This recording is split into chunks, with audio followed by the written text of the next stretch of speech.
Today's talk is about mainly about cancer caregivers, and its recognition and due emphasis has been long due overdue. So this is why we are here this morning. So from the floor, I would like to know how many of you are actual cancer caregivers. Can I have a show of hands? Right, so there's quite a good number. So these are the actual heroes. These are the actual experts in this field. So yes, please, I'd like to have a hand for them. Thank you very much. Okay, so just to kickstart. So this is my overview for today's talk. So we would like to talk about why is it so important for us to know what is cancer. So that's why I'm here today to give this talk. So and how about your role? How has your role changed from the olden times until now? So what has changed? So of course, like how can I say, there's a lot of advancement in medical treatment, in cancer prevention. So in a way, we have to stay abreast with all this knowledge, in a sense, and evolve our caregiving role to cancer patients. So what is cancer? Now, this is something that a lot of people have been asking. So even patients who come even to my clinic in Oncology HK, they've been asking, what is cancer actually? Is it something infectious? Is it something that can be passed on through generations? Is it something that can be passed on by touch? All these are questions being asked. So a little bit of knowledge will play an important role for us to understand how, as caregivers, we can anticipate and we can give a better, well-prepared management and care for the patients. So this is just a very quick, I must apologize, the numbers is a bit muddled, but don't worry. So cancer basically is just our own cells. So it has been mutated in such a way that our own body cannot control its growth anymore. So from one cell, it becomes two cells become 4 cells. So it has lost this ability to control its own growth. So it grows larger and larger. And one of its hallmark is that it is able to metastasize. So in other words, it can break off into smaller pieces and can travel all over the body and deposit it in other places. For instance, like your lung, your brain, and your liver. So again, later we will discuss why this fundamental knowledge is important in our role as cancer caregivers. Okay, so the chart on your right is actually shows the latest data on our cancer registry till 2011. So the highest number in men, so it's okay, don't worry, I'll just read to you. The highest number one for men is actually colorectal cancer, and for ladies, of course, it is breast cancer. So it also helps to know that what are the most common cancers, so that we will have to look out amongst each other, you see. So there are sometimes patients coming to see us with more than one type of cancer. Yeah, so if you know what are the top cancers in this country, so it is easy for you to screen what is your role as a cancer caregiver. Okay, so these are the typical cancer treatment options available in our country. Okay, this is just a very brief overview. There's no scientific data. Okay, don't worry. So basically, the first thing that most of us will do is to take out the cancer. So that's why you won't see us first. As a technician first line, you will see the surgeon first. So you will see them, they'll do the necessary investigations, they will go for surgery, and then once the report comes out, then they will refer you to us. Okay?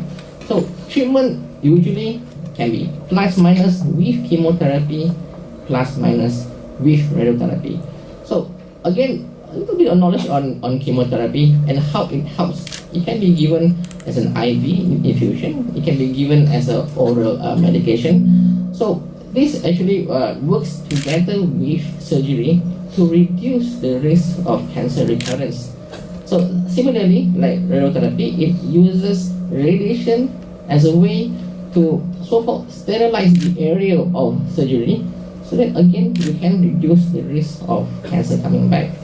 So and again, And in a way, we can actually have to know a little bit about supportive treatment. So because all the supportive treatment, it's not like last time. So all the supportive treatment can be done at home actually. So all these are more or less oral medications. So this is just a few examples of the medications that we give to patients for them to take at home. So as cancer caregivers, it is quite important for us to know what are the most frequently used medication given, and also what is most common side effects. So it is quite extensive.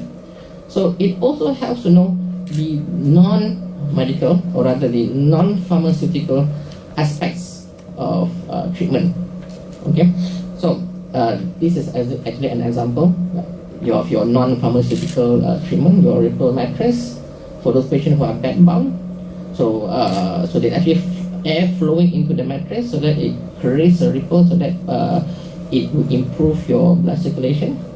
And then again, your pressure garments. I mean, I think a lot of breast cancer survivors out here, they will be quite familiar with this. Is to reduce the lymphedema after surgery. And you have your jeweled spinal brace. This is actually useful for patients who have cancer to the bone, who has spread to the bone. So their bone is actually quite brittle. They are not very strong.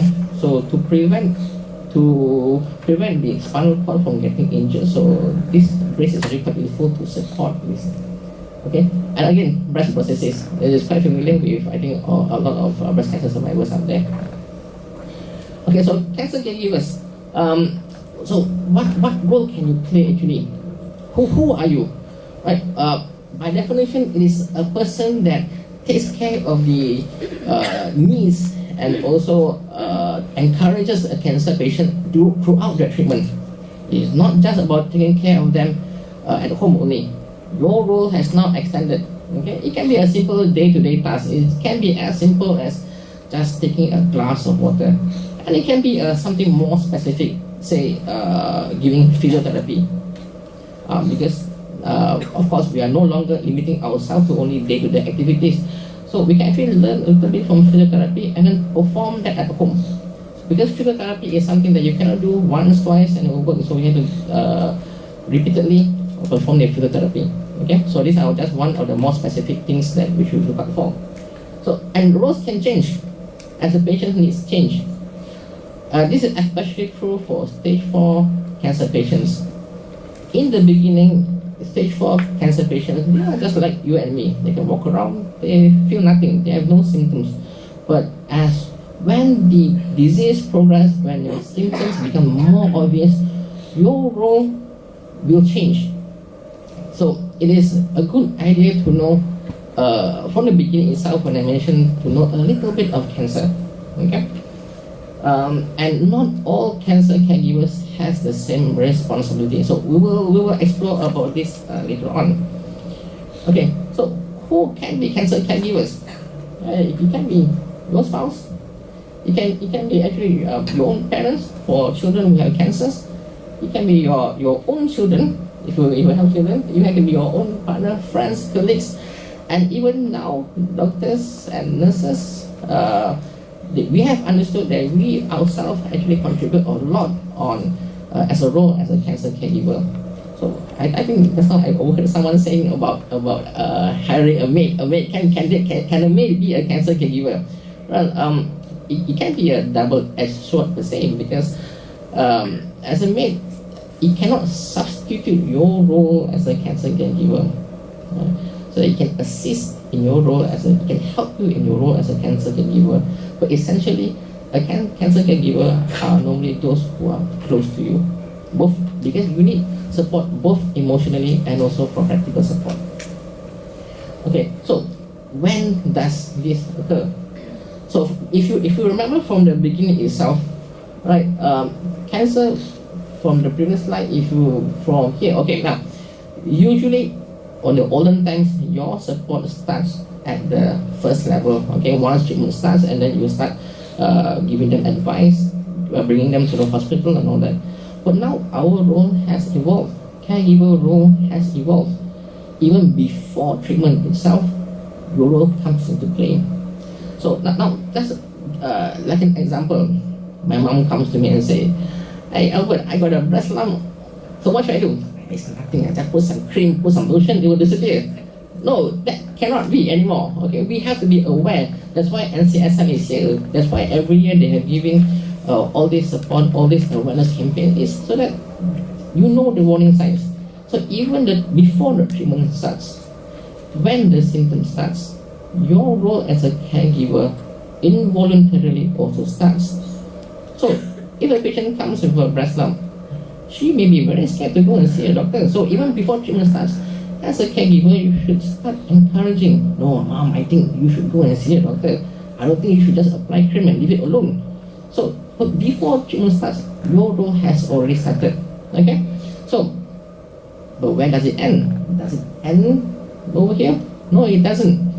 It will continue even after treatment. Okay? So that's why I said earlier that your role will change when the patient's needs change. Okay? So, treatment will only end if when the cancer is no longer there. But however, we have to remember that there can be some mental anguish. Okay? We are scared. Okay, now we are the cancer be taken out. I've done my radiotherapy, I've done my chemotherapy. Will it come back? Yes, there is a small chance. Stage 1 is different, stage 2 is different. Stage 3, the risk of it coming back becomes a bit more higher. So the anxiety is there, and that stays through many years. So as a cancer caregiver, it doesn't just stop just after the treatment finishes. So it lingers on after many years also. How about patient who has passed away? Yes, even after them, cancer caregiver has a big role to play. Okay, within the family, to support the family, because as I said, it is not easy to lose a loved one. You cannot do this alone. Okay, so understanding your role. So this is actually quite an important aspect to understand. So to delve deeper into this subject, like I said earlier, you need to understand a little bit about the cancer, how it progresses, a little bit of science about it. I have seen some patients coming on, they say, "My family doesn't want to share the utensils that I eat together." No, we have to understand a bit that cancer doesn't spread. Cancer just only stays within that one person only. So, and also, caregivers, now their role has evolved, right?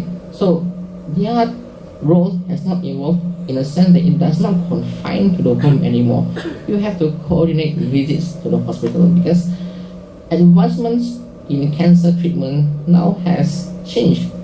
Last time when the first chemotherapy was first used in the 1970s, it's all IV infusion. So you stay in the hospital, any problem, nurse. They always call the nurse and they will take care of you. But nowadays, most of the treatment is actually can be done as an outpatient. Okay, if you have chemo in the morning, you go back in the afternoon. You don't even have to stay in the hospital. And there's a lot of treatment where you just have to pop pills. You don't even have to do any IV injections. Pills can be available in the oncology center, and just bring the pills back home. Okay, so and treatment will have to be following schedules. So it is important for you to coordinate these visits to see a doctors in the clinic, so that your treatment will be more effective. And again, practical support. Home support, like I mentioned earlier, most of the medication now can be taken at home. So it is quite important for you to know a little bit about all the side effects of the chemotherapy, or rather the targeted therapy. So how do we know? The next slide, I will explain more further. Okay, and also financial support. I think later in the afternoon there will be a talk about the financial support. Financial support can be a very broad subject.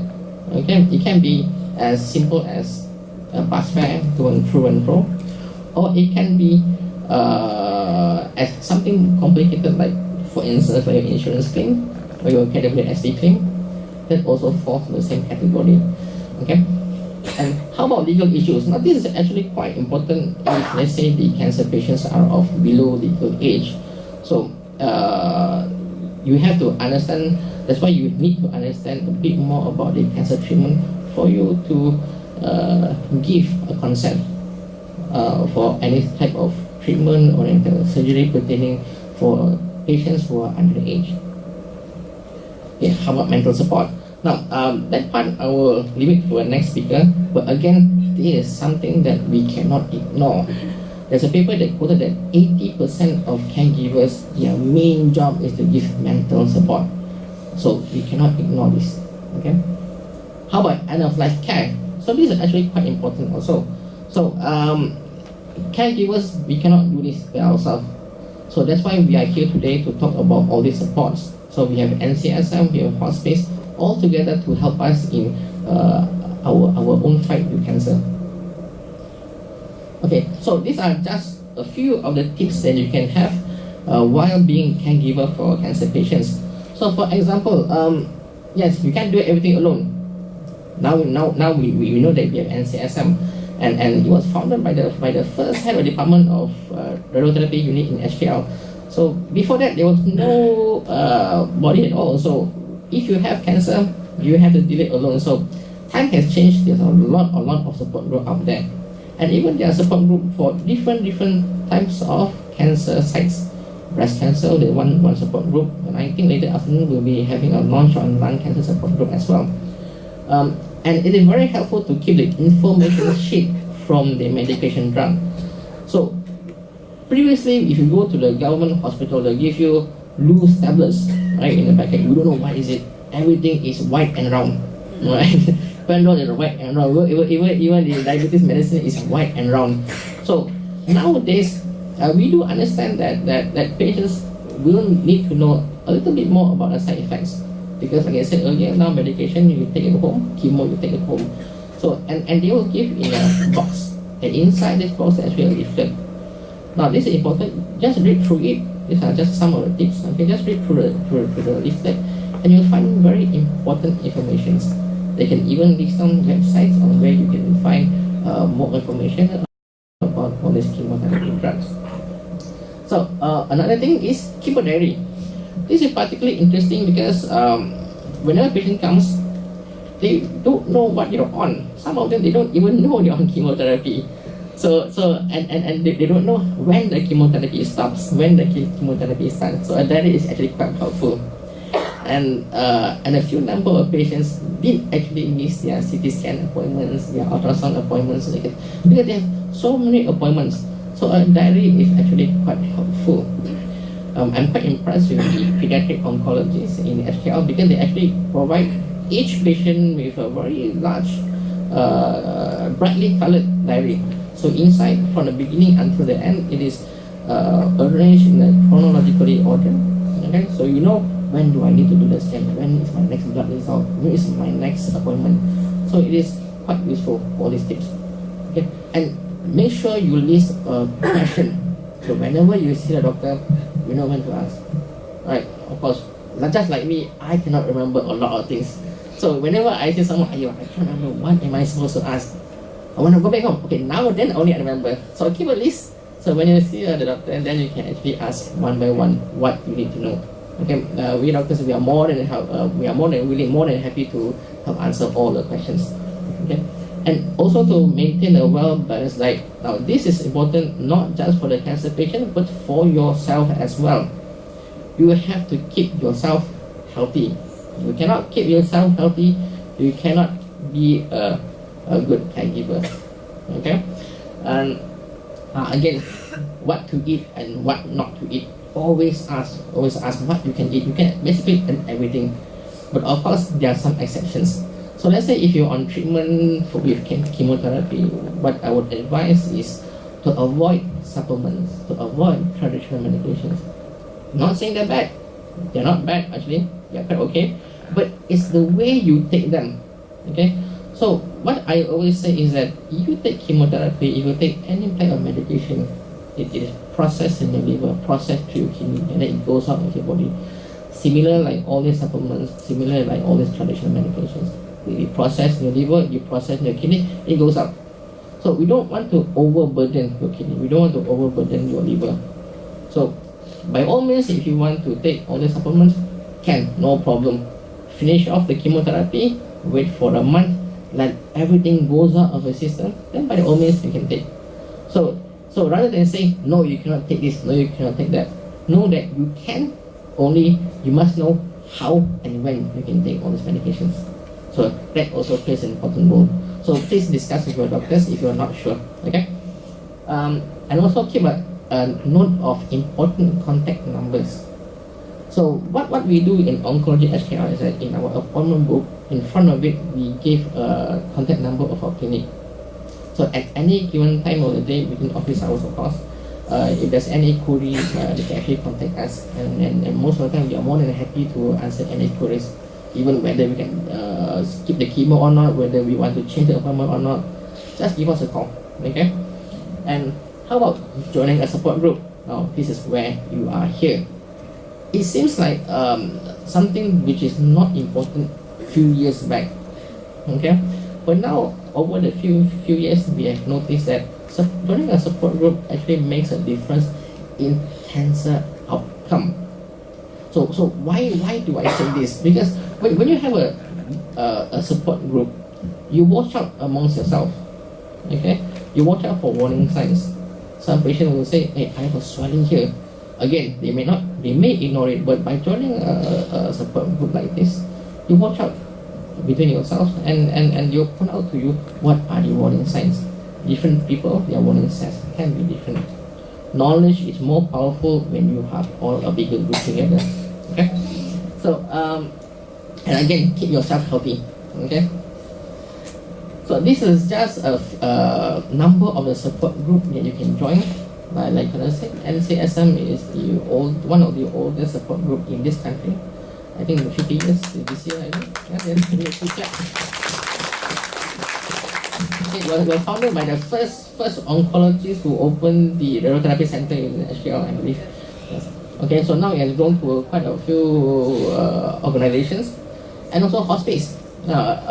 This is very important. This is especially important for those terminally ill patients. So do not think that you have to do this yourself. These are some of the important organizations that you can contact to ask for help. You will go to your home, they will actually assess what is needed. They are especially very helpful in providing non-pharmaceutical medical items. Okay, so this is my last slide, but before I end, I'd just like to show you this picture of a late patient of mine. So this patient had been diagnosed with lung cancer about 3 to 4 months ago, but unfortunately she passed away last month. But her home care is exceptional. Throughout that 3 to 4 months, even though she is terminally ill, she only came to visit us in Hospital Kuala Lumpur for just 2 times only. She had just 2 hospital stays. So her support at home was excellent. She had minimal symptoms. Hospital came and paid a visit, and she's on home oxygen. So this is what we want. This is staying in the hospital is not a good quality of life. So cancer caregivers, do not think your role, do not feel helpless, do not feel your role is diminished. Your role is in cancer healthcare is such a big important issue. Okay, so as for the ending, I'd like to say thank you for giving me this opportunity for this talk.